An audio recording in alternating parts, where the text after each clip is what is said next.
ಬೆಳಗಿನ ಶುಭೋದಯ. ನಾನು ಕಳೆದ ತರಗತಿಯಲ್ಲಿ ನಿಮಗೆ ಸ್ಥಾನಗಳೆಯ ಬಗ್ಗೆ ಹೇಳಿದ್ದೆ. ಇವತ್ತು ನಾನು ಸಂಕಲನದ ಬಗ್ಗೆ ಹೇಳ್ತೀನಿ ಅಂತ ಹೇಳ್ಬಿಟ್ಟು ಹೇಳಿದೆ. ಸಂಕಲನ ಅಂತಂದ್ರೆ ಏನು, ಕೂಡುವಂಥದ್ದು, ಸಂಕಲನದ ಪದಗಳ ಬಗ್ಗೆ ಹೇಳ್ತೀನಿ ಅಂತ ಹೇಳಿದ್ದೆ. ಇವತ್ತಿನ ತರಗತಿಯಲ್ಲಿ ನಾನು ಸಂಕಲನದ ಬಗ್ಗೆ ಹೇಳೋದಕ್ಕಿಂತ ಮುಂಚೆ ಗಣಿತದ 4 ಮೂಲ ಕ್ರಿಯೆಗಳು ನಿಮ್ಗೆ ಆಲ್ರೆಡಿ ಹೇಳಿದ್ದೀನಿ. ಪೂರ್ಣಾಂಕಗಳ ಸಂಕಲನ ಪ್ಲಸ್ ಕೂಡುವುದು, ಪೂರ್ಣಾಂಕಗಳ ವ್ಯವಕಲನ ಮೈನಸ್ ಕಳೆಯುವುದು, ಪೂರ್ಣಾಂಕಗಳ ಗುಣಾಕಾರ ಇಂಟು ಗುಣಿಸುವುದು, ಪೂರ್ಣಾಂಕಗಳ ಭಾಗಾಕಾರ ಡಿವೈಡೆಡ್ ಬೈ ಭಾಗಿಸುವುದು. ಇದು ನಿಮ್ಗೆ ಆಲ್ರೆಡಿ ಗೊತ್ತಿದೆ. ಇವತ್ತು ನಾನು ಪೂರ್ಣಾಂಕಗಳ ಸಂಕಲನದ ಬಗ್ಗೆ ಹೇಳ್ತಾ ಹೋಗ್ತೀನಿ. ಪೂರ್ಣಾಂಕಗಳ ಸಂಕಲನದ ಬಗ್ಗೆ ನಾನು ಹೇಳ್ತಾ ಹೋಗ್ತೀನಿ. ಈ ಪೂರ್ಣಾಂಕಗಳ ಸಂಕಲನ ಅಂತಂದ್ರೆ ಕೂಡುವುದು ಕೂಡ ಅದೇನೆ, ಸಂಕಲನ ಅಂದ್ರೂ ಕೂಡ ಅದೇನೆ, ಮೊತ್ತ ಕಂಡುಹಿಡಿಯಿದ್ರು ಕೂಡ ಅದೇ.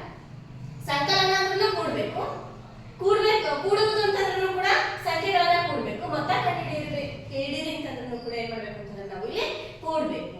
ನೋಡಿ ಕೂಡೋ ಲೆಕ್ಕನ ಈ ತರ ಹಾಕ್ತಾರೆ ಕ್ಲಾಸಲ್ಲಿ 10 + 13 ಈ ತರ ನಾವು ಹಾಕೋದು. 10 + 13 23 ಚಿಹ್ನೆ ಪ್ಲಸ್ ಪ್ಲಸ್ ಯಾಕೆ ಹಾಕ್ತೀವಿ ಅಂತಂದ್ರೆ ಕೂಡುವುದರ ಚಿಹ್ನೆ ಪ್ಲಸ್ ಆಗಿರುತ್ತೆ, ಹಾಗಾಗಿ ನಾವು ಹಾಕ್ತೀವಿ. ಈ 10ನ್ನ ಸಂಕಲ್ಯ ಅಂತ ಕರಿತೀವಿ, 13ನ್ನ ಸಂಕಲಕ ಅಂತ ಕರಿತೀವಿ, ಮೊತ್ತ ಅಂತ ಕರಿತೀವಿ. ನಿಮಗೆ ಸಂಕಲ್ಯ ಪ್ಲಸ್ ಸಂಕಲಕ = ಮೊತ್ತ ಈ ಪದಗಳ ಪರಿಚಯ ಇರಬೇಕು. ಮೊತ್ತ ಕಂಡುಹಿಡಿಯಿರಿ ಅಂತಂದ್ರೆ ಕೂಡೋ ಲೆಕ್ಕ. ಯಾಕೆ ಅಂತಂದ್ರೆ ಕೂಡಿದಾಗ ಬಂದ ಉತ್ತರವನ್ನ ನಾವು ಮೊತ್ತ ಅಂತೇಳಿ ಕರಿತೀವಿ. ಹಾಗಾಗಿ ಇಲ್ಲಿ ಸಂಕಲ್ಯ ಅಂತಂದ್ರೆ ಏನು? ಹಾಗಾದ್ರೆ ಸಂಕಲ್ಯ ಅಂತಂದ್ರೆ ಏನು ಅಂತಂದ್ರೆ ಕೂಡಿಸಿಕೊಳ್ಳುವ ಸಂಖ್ಯೆ, ಕೂಡಿಸಿಕೊಳ್ಳುವ ಸಂಖ್ಯೆ.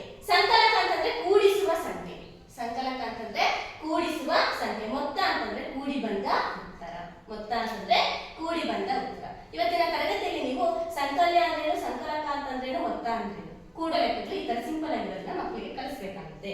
ಅಂತಂದ್ರೆ ಸಂಕಲ್ಯ ಕೂಡಿಸಿಕೊಳ್ಳುವ ಸಂಖ್ಯೆ 0 3 0 ಮೇಲೆ ಬೆಲೆ ಇಲ್ಲ, 0 3 3 1 1 2. 10ಕ್ಕೆ ಏನಂತ ಕರಿತೀವಿ, ಸಂಕಲ್ಯ ಅಂತ ಕರಿತೀವಿ. 10ಕ್ಕೆ ಏನಂತ ಕರಿತೀವಿ, ಸಂಕಲ್ಯ. 13ಕ್ಕೆ ಸಂಕಲಕ. ಇವ ಎರಡನ್ನ ಕೂಡಿದಾಗ ಬಂದಂತ ಉತ್ತರಕ್ಕೆ ಏನಂತ ಕರಿತೀವಿ, ಮೊತ್ತ. ಈ ತರ ಮಕ್ಕಳಿಗೆ ಪರಿಚಯ ಮಾಡಿಸಬೇಕಾಗುತ್ತೆ ನೀವು. ಇಲ್ಲ ಈ ತರ ಆದ್ರೂ ಮಾಡ್ಬಿಟ್ಟು ಕೂಡೋ ಲೆಕ್ಕನ ಹೇಳ್ಬಿಟ್ಟು ಸಂಕಲ್ಯ ಯಾವುದು, ಸಂಕಲಕ ಯಾವುದು, ಮೊತ್ತ ಯಾವುದು. ಸಂಕಲ್ಯ ಅಂತಂದ್ರೆ ಏನು, ಸಂಕಲಕ ಅಂತಂದ್ರೇನು, ಮೊತ್ತ ಅಂತಂದ್ರೆ ಕೂಡುವ ಲೆಕ್ಕದಲ್ಲಿ ಬರುವ ಉತ್ತರಕ್ಕೆ ನಾವು ಮೊತ್ತ ಅಂತ ಕರಿತೀವಿ.